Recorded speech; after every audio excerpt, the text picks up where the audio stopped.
বেনামাজির মতো অসভ্য, বেনামাজির মতো বেয়াদব আল্লাহর জমিন আর কেউ নাই। যার কপালে সেজদা নাই সে মানুষ না, ওই জানোয়ার, ওই জানোয়ার বেটা, ওই জানোয়ার। এটা আমি বললাম বেটা, হিম্মত থাকলে প্রতিবাদ কর বেটা। যে কপালে সেজদা নাই ওটা শয়তান, শয়তান, এটা ইবলিস, এটা ইবলিস, শয়তান, এটা শয়তান, শয়তান। এটা কেন সেজদা দিবা না?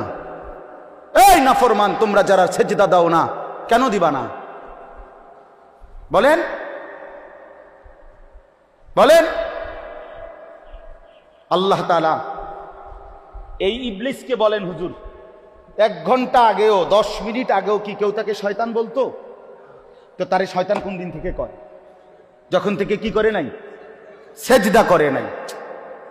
যেই মিনিটে সে কি করে নাই, এরপর থেকে তার নাম কি হয়েছে? তো তারে শয়তান বলে কখন থেকে? এর আগে শয়তান বলতো?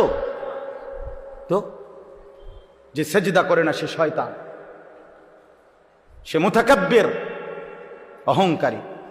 ফামা ইয়াকুনু লাকা আন তাতাকাব্বারা ফিহা, এই যে কোরআনে আছে। আল্লাহ ইবলিসকে বলছে সেজদা না করার পরেই আল্লাহ বলে, ইবলিস আমি আল্লাহর সামনে অহংকার করাটা সাজলো না, ঠিক করলা না। সেজদাটা না দিয়ে তুমি তো আমি আল্লাহর সামনে অহংকার করলা, তাতাকাব্বারা, কিবির করলা। আল্লাহ বলেন, আলাইসা ফি জাহান্নামা মাসওয়াল লিল মুতাকাব্বিরিন। আল্লাহ বলেন, নাফরমান অহংকারী, মনে রাখো জাহান্নামই কেবল তোমার ঠিকানা। হ্যাঁ নওজোয়ান, মোবাইল চালাইয়া খুব রঙে আসো, মানুষের বেডি চাও, আর সারা রাত উলঙ্গ নর্তকী দেখো, আর সারাদিন টুঁটো টুটো কইরা বন্ধুদের সাথে আড্ডা দিয়া খুব একটা মোসে আসো। অপেক্ষা করো, টাঙ্গাইয়া ফিটবে, অপেক্ষা করো। রঙের গুড্ডি শেষ হয়ে যাবে, একদিন দেখবা তুমি আর যুবক নাই, হয় বৃদ্ধ হয়ে গেছো নয় কবরে চলে গেছো। অমিনকুম মান ইউতাওয়াফা মিন ক্বাবলু অমিনকুম মান ইউরাদ্দু ইলা আরদালিল উমর। আল্লাহ তাআলা বলেন, অসংখ্য শিশু যখন যৌবনের দিকে আসতে থাকে, আমি আল্লাহ তাআলা এরই মাঝে কাউকে মৃত্যু দিয়ে দেই আর কাউকে বৃদ্ধ বানাই। সব শিশুই কি বুড়া হয়? কথা বলেন। তাহলে তুমি কেমনে ভাবলা বাবা? অনেক নওজোয়ান মাশাআল্লাহ। হাসান বসরি রাহমাতুল্লাহ আলাইহি একদিন যুবকদেরকে দেখে বলছিলেন, ইয়া মা'শারাশ শাবাব, হে যুবকরা শোনো, ইন্না যারআ কাদ তুদরিকুহুল আহাতু ক্বাবলা আন ইয়াবলুগা। তিনি বলেন, শোনো, বহু গাছ, বহু ফুল, বহু ফসল পরিপক্ক হওয়ার আগেই ঝরে যায়। ঝরে যায় না? এই আম গাছে যতগুলো মুকুল ধরে, যদি এতগুলো আম হইতো, সবটা কি পরিমাণ আম হইতো, কিন্তু সব মুকুল কি আম হয়? ঝরে যায় কি না? ঝরে যায়। এই জন্য যুবক ভাই আমার, ওই চাচা বুড়া হয়েছে দেখা তুমি বুড়া হইবা তার কোনো নিশ্চয়তা নেই। না ভাইয়া, কোনো নিশ্চয়তা নাই। এজন্য আল্লাহ তাআলা বলেন, ইল্লাল মুসাল্লিন। এই বদভ্যাস থেকে বাঁচবে কারা? যে পাইতে দেরি হইলে হতাশ হয়ে যায়, আর পাইলে বখিল হইয়া যায়, লোভী থাকে, অধৈর্য থাকে, ভীরু হয়। আল্লাহ বলেন, মানুষের এই স্বভাব থেকে মুক্ত থাকবে কারা? ইল্লাল মুসাল্লিন, পাক্কা নামাজি যারা। আল্লাহ বলেন, আমার পাক্কা নামাজি বান্দা যারা, তারা না পেলে হতাশ হয় না, আর পাইলে কৃপণতাও করে না। সুবহানাল্লাহ, সুবহান। ইল্লাল মুসাল্লিন, যারা আমার নামাজি বান্দা। আল্লাযীনা হুম আলা সালাতিহিম দাইমুন, মানবীয় স্বভাবের ত্রুটি থেকে মুক্ত থাকে তারা। আল্লাহ বলেন, যারা দায়েম, সদা সর্বদাই নামাজ আদায় করতে থাকে। কখন কখন নামাজ আদায় করে, কখন? সর্বদা। কখন বলেন না? কখন? দা ইমুন অর্থ সর্বদা নামাজ আদায় করে। সর্বদা বলতে বুঝছেন মানে প্রত্যেক শুক্রবার। সর্বদা বলতে কি মোস্তফা ভাই? প্রত্যেক শুক্রবার 2 রাকাত, একটা 25-এ মসজিদে ঢোকে, একটা 37-এ বাইরে। ঢাকায় কত বড় ঢাকায়! একটা 25-এ ঢোকে, একটা 37-এ। এই 10 মিনিটের মধ্যে 20 মিনিটের মধ্যে গড়ির দিকে চাইছে মনে 50 বার। কারণ এই যে গুড়া কিরমি কামড়ায়, গুড়া কিরমি কামড়ায়, ইবলিসে কামড়ায়। ইবলিসে তো মসজিদের বাইরের থেকে ডাক দেয়, এতক্ষণ বইয়ে রয়েছে মসজিদে, কি করো? তাড়াতাড়ি বাইরে বেটা, তোর মতো লোক কি মসজিদে বইয়ে থাকুন না? এই জন্য ইমাম সব সালাম ফিরাইতে দেরি, সাথে সাথে মসজিদ থেকে বাইর হয়ে যায়। হায় মুসলমান, পরবর্তী 4 রাকাত সুন্নতে মুআক্কাদা নামাজ ইমাম সাহেবের আব্বার সম্পত্তি দেখা শুধু ইমাম সাহেবে পড়ে, আর সামনের কাতারের মুসল্লিরা পড়ে, আর আপনাদের জন্য এই নামাজের হুকুম নাই, এই জন্য আপনারা বের হয়ে যান নাকি? এটাই শরীয়ত? কথা বলেন না কেন? এটাই দিন? তাহলে এই 2 রাকাত নামাজ পড়া, শুধুমাত্র শুক্রবারে জুমার নামাজ, শুধুমাত্র 2 রাকাত নামাজ, এইটুকুই মনে রাখবেন। আমি নিজে কিতাবে পড়ছি, কোন বান্দার একটি আমল কবুল হলো কিনা এটার প্রমাণ হলো ওই বান্দাকে আল্লাহ তাআলা এটা কবুল করিলে দ্বিতীয়বার পরের আমল পুনরায় তাকে ওই আমল করার তৌফিক দেয়। এজন্য যার ফজরের নামাজ কবুল হইছে তাকে আল্লাহ জোহর পড়ার তৌফিক দেয়, যার জোহর কবুল হইছে তারে আল্লাহ আসর পড়ার তৌফিক দেয়, যার আসর কবুল হইছে আল্লাহ তারে মাগরিব পড়ার তৌফিক দেয়, যার মাগরিব কবুল হইছে আল্লাহ তারে এশার নামাজ পড়ার তৌফিক দেয়। তাহলে আমনে চান্দু শুক্রবারের 2 রাকাত নামাজ পইরা আগে দিয়েও ফজর পড়েন নাই, পরে দিয়েও আসর পড়েন নাই, মাগরিব পড়েন নাই, সারা সপ্তাহ নামাজ পড়েন নাই, আমনের জুমার নামাজের কি দশা আমনে বুঝেন? হ্যাঁ, কে বলছে?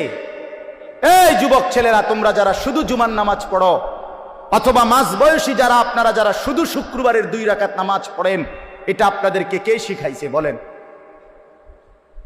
কার থেকে আপনারা এটা নিলেন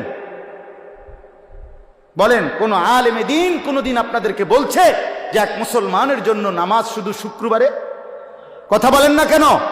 তাহলে এটা আপনারা কোত্থেকে নিলেন? কিভাবে নিলেন আপনারা? মসজিদগুলো দোতলা হয়, শুক্রবারে জায়গা হয় না। মসজিদ ভাঙ্গা নতুন মসজিদ হয়, জুমার নামাজে জায়গা হয় না। মসজিদ কি শুধু জুমার নামাজের জন্য না 5 ওয়াক্ত নামাজের জন্য? হ্যাঁ, শুনেন, এটা মনে রাখেন। ইহুদিদের হাতে এই যে আজকে ইসরায়েল মুসলমানের রক্তে ভাসায় ফেলতেছে ফিলিস্তিন, গাজা, এখন আবার হামলা শুরু করছে লেবাননে।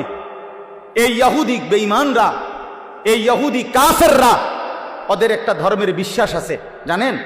ওদের ধর্মীয় একটা বিশ্বাস আছে। ওদের পাদ্রীদের কথা, ওদের রাব্বি যাদের ধর্মগুরু, তাদের একটা বিশ্বাস আছে। তারা বলে যে মুসলমান যেদিন জুমা এবং ফজর, মুসলমানের এই 2 নামাজ যেদিন বরাবর হবে, সেদিন মুসলমানের হাতে গোটা পৃথিবী মুসলমানের কদমের নিচে আসবে। কোন নামাজ? জুমা এবং ফজর। আমি নিজে কিতাবে পড়ছি। হ্যাঁ হ্যাঁ, ইমানের বিজয়ের জন্য, মুসলমানের বিজয়ের জন্য, হকের বিজয়ের জন্য ফজরের নামাজ জরুরি। জানেন, কোরআন শরীফে আছে, সূরা বনী ইসরাইলে আল্লাহ তাআলা বলছে, বন্ধু আপনি 5 ওয়াক্ত নামাজের প্রতি যত্নবান হন, বিশেষ করে ফজর। এভাবে বলছে, আকিমিস সালাতা লিদুলুকিশ শামসি ইলা গাসাকিল লাইলি ওয়া কুরআনাল ফজর। আর কি বলছেন আল্লাহ? 2 নম্বরে, বন্ধু তাহাজ্জুদ নামাজ, রাত্রি গভীরের নামাজ, এটার প্রতি যত্নবান হন। 3, দোয়ার জন্য বেশি বেশি আমি আল্লাহর কাছে চাওয়ার প্রতি, দোয়ার প্রতি মনোযোগী হন। এই 3টা জিনিস, আকিমিস সালাতা লিদুলুকিশ শামসি ইলা গাসাকিল লাইলি ওয়া কুরআনাল ফজর। আরেকটা হলো ওয়া মিনাল লাইলি ফাতাহাজ্জাদ বিহি নাফিলাতাল লাক, এর পরের আয়াত। এরপরের আয়াত ওয়াকুর রব্বি আদখিলনি মুদখালা সিদকিন ওয়া আখরিজনি, এই দোয়া। তো আল্লাহ তাআলা বলেন 5 ওয়াক্ত নামাজ, বিশেষ করে ফজর, তাহলে ফজর সহ 5 ওয়াক্ত নামাজ, তাহাজ্জুদ নামাজ এবং দোয়া, এই 3 আমলে যখন ইমানদাররা অভ্যস্ত হবে, তো 4 নাম্বার এর পরের আয়াত, বিশ্বাস করেন এর পরের আয়াত ওয়াকুল জা আল হাক্কু ওয়া যাহাকাল বাতিল, এই আয়াতটা এর পরের আয়াত। আল্লাহ বলেন এবার নবী বলে দেন হকের বিজয় হয়ে গেল, বাতিলের পরাজয় হয়ে গেল। কখন? যদি এই 3টা কি হয়? পূর্ণ। এই 3টা পূর্ণ। অনেক যুবক ভাই ইসলামের জন্য যারা নিজের অন্তরের মধ্যে দরদ অনুভব করো ভাই, অনুরোধ আমার, নামাজ পড়তে হবে, নিজে কষ্ট করতে হবে। শুধু 2টা স্লোগান মারলে হইতো না ভাইয়া, হবে না। ইসলামের শত্রুরা হুঁশিয়ার, সাবধান। শত্রু যদি কয় দোস্ত তুমি মুইতা ফানি লওনি, তুমি আজকে সারাদিনে 5 ওয়াক্ত নামাজ পড়ছো নি, তুমি বলবা না আমি পেশাব করে পানি নেই না, ঢিলা কুলুক ব্যবহার করি না, টয়লেট পেপার ব্যবহার করি না, 5 ওয়াক্ত নামাজ পড়ো নাই, তোমার এই স্লোগানে দুশ্মন কি হয় না? ভয় পায় না, ভয় পাবেন। এই জন্য ভাইয়া আমার, দয়া করে আল্লাহ তাআলা বলেন আমার সেই বান্দাগুলো আমার আলাদা, যারা নামাজি, যারা কি বলেন না, যারা কি নামাজ, আল্লাযীনা হুম আলা সালাতিহিম দাঈমুন, যারা সর্বদা নামাজ আদায় করে। 5 ওয়াক্ত নামাজ, 5 ওয়াক্ত নামাজ। আমার শায়েখ আরিফ বিল্লাহ হাকিমুন নফস আল্লামা মুফতি মুশতাকুন নবী কাসিমি হযরত দামাত বারাকাত গতকালকেও সুদর্ণপুরে ইসলাহি মজলিসে বয়ানের মধ্যে এটা বলতেছিলেন যে হযরত বলেন যে আমার দিল বলে, আমার মন বলে 5 ওয়াক্ত নামাজ যে জামাতের সাথে পূর্ণ ঠিকমতো আদায় করলো, তার যেন জান্নাতে যাওয়ার ক্ষেত্রে কোনো বাধা থাকবে না, কোনো বাধা থাকবে, কোনো বাধা থাকবে না। এজন্য দয়া করে 5 ওয়াক্ত নামাজে অভ্যস্ত হন। যুবক ভাই নামাজ পড়েন। রাসূলুল্লাহ সাল্লাল্লাহু আলাইহি ওয়াসাল্লামের আখিরি ওসিয়ত নামাজ। জিবরাইল আর আজরাইলকে সামনে রাইখা নবী আম্মা জান আয়েশাকে, নিজের স্ত্রীকে বলছে, আয়েশা আমি যাই আমার মালিকের কাছে, যাওয়ার আগে তোমারে শেষবারের মতো বলে গেলাম আসসালাত, আমার উম্মতরে বইল নামাজের দিকে খেয়াল রাখ, নামাজের দিকে খেয়াল রাখ। হযরত ওমর রাদিয়াল্লাহু তাআলা আনহু 10.5 বছর মুসলমানদের খলিফা ছিলেন, বাদশাহ ছিলেন, আমির ছিলেন। 10.5 বছর তিনি মসজিদে ইমামতি করতেন, নবীর মসজিদে। এই 10.5 বছর পরে একদিন ফজরের নামাজের ইমামতি অবস্থায় প্রথম রাকাতে এক অগ্নিপূজক ছদ্মবেশে চাদর মুড়ি দিয়ে আইসা সামনের কাতারে হযরত ওমর ইমামের জায়গায়, এই প্রথম রাকাতে ওই বেঈমান আবু লু'লু মাজুসি কোমর থেকে ধারালো ছুরি বাইর করা হযরত ওমর রাদিয়াল্লাহু তাআলা আনহুর কোমরের মধ্যে নামাজরত অবস্থায় ছুরি দিয়া 7-8টা গায়ে দিছে। রক্তে নারী ভুরি সহ ওমর রাদিয়াল্লাহু তাআলা আনহু যখন চাপ দিয়া ধইরা, এরপরে প্রথম কাতার থেকে হযরত আব্দুর রহমান ইবনে আউফ, একজন সাহাবী, বিখ্যাত সাহাবী, আশারায়ে মুবাশশারার একজন, এই ওনারই ইমামের জায়গা আইনা হযরত ওমর রাদিয়াল্লাহু তাআলা আনহু একসাথে সরে গিয়ে রক্তে ভাসতেছে। এই অবস্থায় একটা কথাই শুধু বলছে, আব্দুর রহমান আগে নামাজ শেষ করো, তারপরে আমারে ধৈর্য। কাটা মুরগির মতো ওমর পাশে তরফাইছে, সাহাবায়ে কেরাম আগে নামাজ আদায় করছে। প্রিয় বন্ধু, ইসলামের জন্য যদি কিছু মনে পড়ে, আখিরাত মনে পড়ে, সেজদা দিতে হবে। আমি শক্ত কথা বলছি আর কি, সেজদাবিহীন আসলেই মানুষ হয় না। আল্লাহ কোরআনে বলছে মনের ইচ্ছা মতো যে চলে সে ইনহুম ইল্লা কাল আনআম, আল্লাহ বলেন সে মানুষ নয়, সে চতুষ্পদ জন্তু, চতুষ্পদ জন্তু। এজন্য ভাইয়া নামাজ পড়া দরকার, নামাজ পড়া দরকার। অনেক যুবক ভাই সামনে আছে, দাঁড়িয়ে আছো, সবার কাছে অনুরোধ নিজের উপরে কদর করো ভাই, নিজের উপরে দয়া করো। এই মোবাইল শেষ পর্যন্ত